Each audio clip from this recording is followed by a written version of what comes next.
Belonging to God அப்படின்னு போட்டிருக்கு. தேவனுக்கு உரியவர்கள். ஆல் திங்ஸ் ஆர் யுவர்ஸ் அப்படின்னு போட்டிருக்கு. எல்லாம் உங்களுடையதே அப்படின்னு போட்டிருக்கு.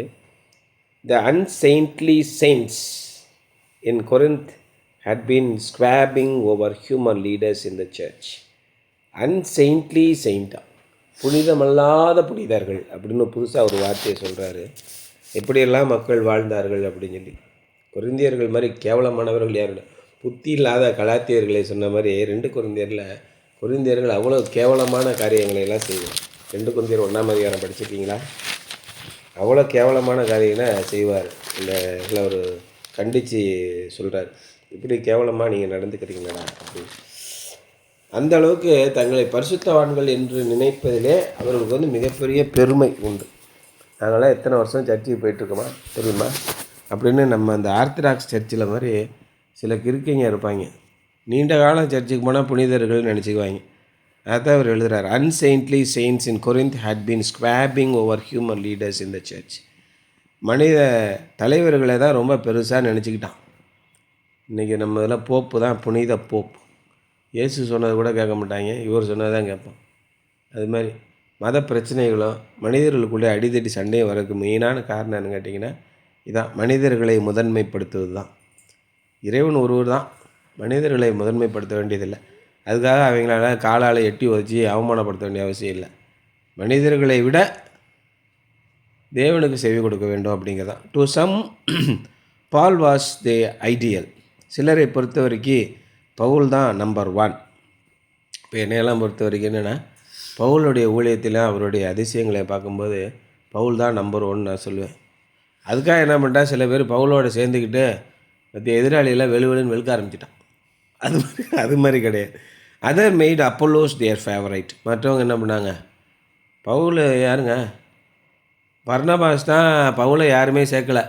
பர்னபாஸ் தான் வந்து பவுல் சரி வாயா நான் ஊழியத்துக்கு சேர்த்துக்கிட்டார். அதுக்கப்புறம் தான் ஊழியத்துக்கு பழக்கி விட்டதே யார், பர்னபா தான். இன்றைக்கி ஐயர் கூட சொன்னார்ல, பவுல் யார் அவங்களுக்கு தெரியுமா, நான் தான் அந்த ஆளை ரட்சிப்புக்கு கொண்டு வந்தேன் அப்படின்னு. பர்னபாக்கு அடுத்து அப்போலோ வந்து அவரோட சேர்ந்துக்கிட்டு இருக்கான். அதனால் அப்போலோ இல்லைன்னா பவுலில் அந்த ஊருக்குள்ளே வந்திருக்க முடியாது அப்படின்னு ஒரு பேச்செல்லாம் நடக்குது. And still others fell that Cephas was superlative. பவுல்னா நேற்று வந்தவன் என்னமோ தமஸ்குக்கு போனானா, வானத்திலேருந்து ஒளி வந்துச்சான், இயேசு வந்து இவன்கிட்ட பேசினாராம். எத்தனை முறை பேசினார், ஒரே ஒரு முறை பேசினார். 3 வருஷம் கூடயே இருந்து உறங்கு சாப்பிட்டு எல்லாம் படுத்து எல்லா விஷயத்தையும் பார்த்தவன் யார், பேதுரு தெரியுமா? இயேசுவோட கூடயே வாழ்ந்து கஷ்டத்திலே நஷ்டத்திலே இருந்தவன். எத்தனை பிரச்சனைகளை சந்திச்சிருக்கோம், எத்தனை துக்கங்கள், எத்தனை போராட்டங்கள், எத்தனை எதிர்ப்புகள் எல்லாத்தையும் சந்தித்து வாழ்ந்தவன் நான். அதனால் நான் வந்து பேதுருவோட சேர்ந்து தான் நான் இருப்பேன் அப்படின்னு சில பேர் சொல்கிறாங்க. Paul is telling them that it is ridiculous to limit their choice to one when all these men belong to them.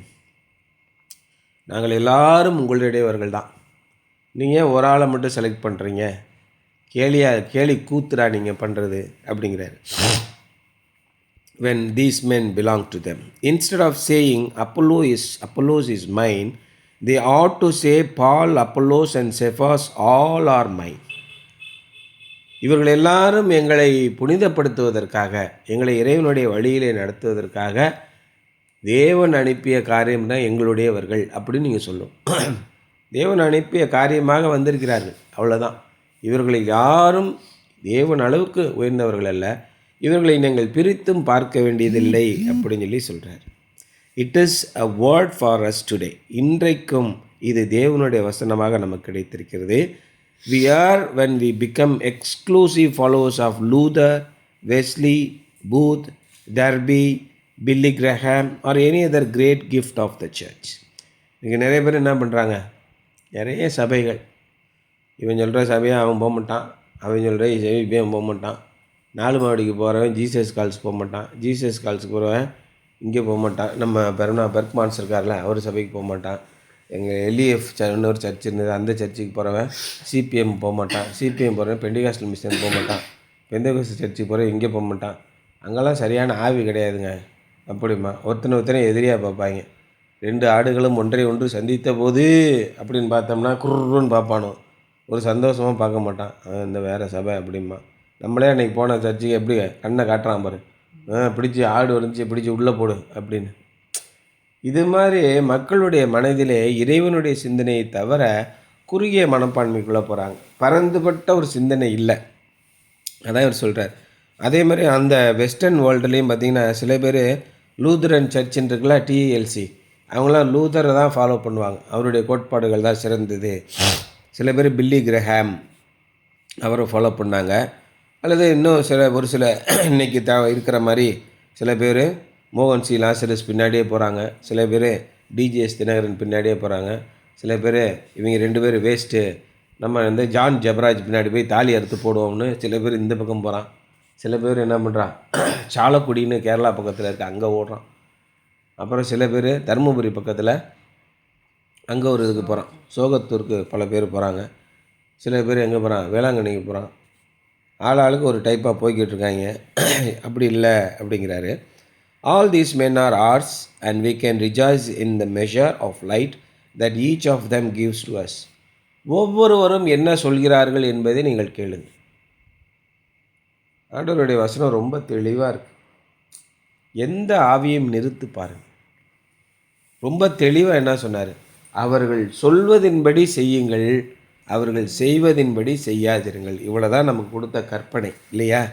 அதனால் அவங்கவுங்க பகுதிக்கு தகுந்தபடி அந்த அவங்களுடைய வரத்துக்கு தகுந்தபடி அவங்கள நீங்கள் ஏற்றுக்கொள்ளுங்கள். இப்போ ஜான் ஜபராஜோட அந்த பாடல் எவ்வளோ நல்லா இருக்குது பாரு.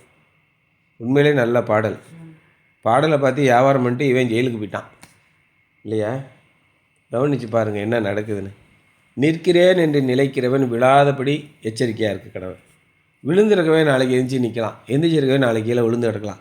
இந்த மனிதர்களை நீங்கள் சார்ந்து நிற்காதீர்கள் அப்படின்னு சொல்கிறேன். We should become followers of any one man. We shouldn't become followers of any one man.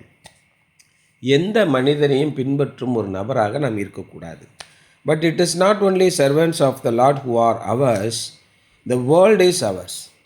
தேவனுடைய ஊழியக்காரர்கள் மட்டும் நம்முடையவர்கள் அல்ல, இந்த உலகமும் நம்முடையது. We are heirs of God and joint heirs with Christ. நாம் தேவனுடைய சுதந்திரவாளிகள், வாரிசுகள். இயேசு கிறிஸ்துவோட உடன் வாரிசுகளாக இருக்கிறோம். One day we are going to come back and reign over the world with the Lord Jesus Christ. ஒரு நாள் நாம் திரும்ப இயேசு கிறிஸ்துவோடு கூட இந்த உலகத்தை ஆளப்போகிறோம். In the meantime, unconverted men are running things as if the world belongs to them. மனம் மாறாதவர்கள் இந்த உலகமே அவருடையதான் என்பதை போன்று காரியங்களை நடந்தேற செய்து கொண்டிருக்கிறார்கள். But it doesn't. ஆனால் நிச்சயமாக அப்படி ஆகப்போவதில்லை.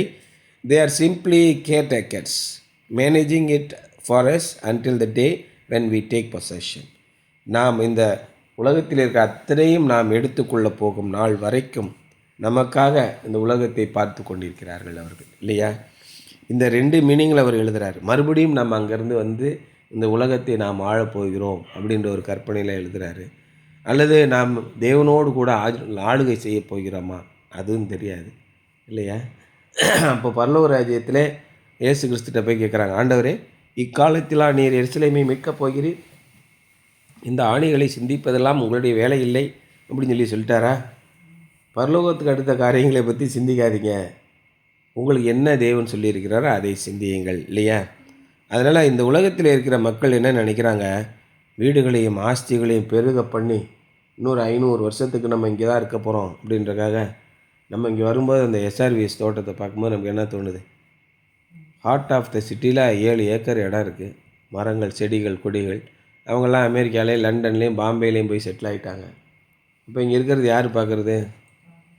எப்போயாவது பாரு அங்கே இருக்க வேலைக்காரர் தான் ஞாபகம் இருப்பான் இல்லையா? அங்கே இருக்க கேர்டேக்கர்ஸ். Life is hours. இந்த வாழ்க்கை நம்முடையது. This does not mean simply that we have life.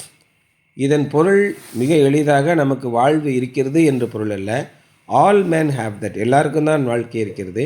It means that we have the more abundant life, eternal life, the very life of Christ. நமக்கு இன்னும் அதிக நிறைவான ஒரு வாழ்க்கை இருக்கிறது, நித்திய வாழ்க்கை இருக்கிறது, இயேசு கிறிஸ்துவின் வாழ்க்கை அது.